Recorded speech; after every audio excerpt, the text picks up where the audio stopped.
La puissance économique de la France existe même sans le franc CFA. La propagande ne prend pas. Le monde entier sait que la France, sa puissance économique en tout cas, est fortement liée au franc CFA. Et ça, c'est indéniable. L'Italie accuse le gouvernement français de coloniser l'Afrique avec le franc CFA. Tous les pays européens accusent le gouvernement français de coloniser l'Afrique avec le franc CFA. Le vice-président du Conseil italien accuse le gouvernement français d'appauvrir l'Afrique avec le franc CFA sur 15 pays francophones. Luigi Di Maio, qui gouverne avec une ligue d'extrême droite, celle de Matteo Salvini, a demandé à l'Union européenne qu'on prenne des sanctions contre tous les pays qui sont à l'origine de cette monnaie coloniale.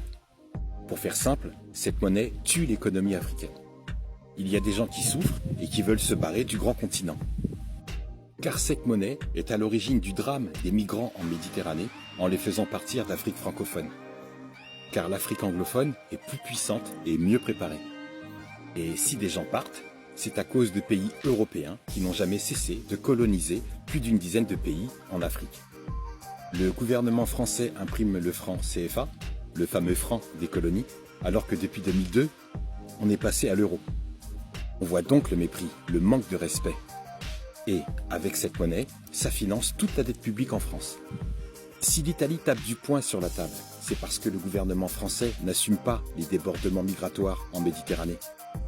Et on en revient encore au franc CFA, qui en est la cause. Si la France n'avait pas les colonies en Afrique, elle serait la 15e puissance économique mondiale. Ce n'est pas moi qui le dis, mais l'ensemble des pays européens qui veulent sanctionner le gouvernement français. Je peux comprendre que ça te bouscule, que tu résistes à des évidences exprimées par des personnes qui te révèlent des faits, des preuves, que tu sois hermétique aux critiques qui dénoncent des injustices, être cloisonné dans ta bulle de réflexion qui bouge mais qui ne change pas. Ça te donne l'impression que tu as raison, que les autres ont tort. Grand bien te fasse!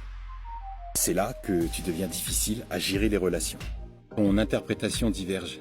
La propagande, c'est amener quelque chose sur l'opinion. La propagande, c'est aussi une action qui a pour but d'influer sur l'opinion, pour avoir et à appuyer sur certaines idées.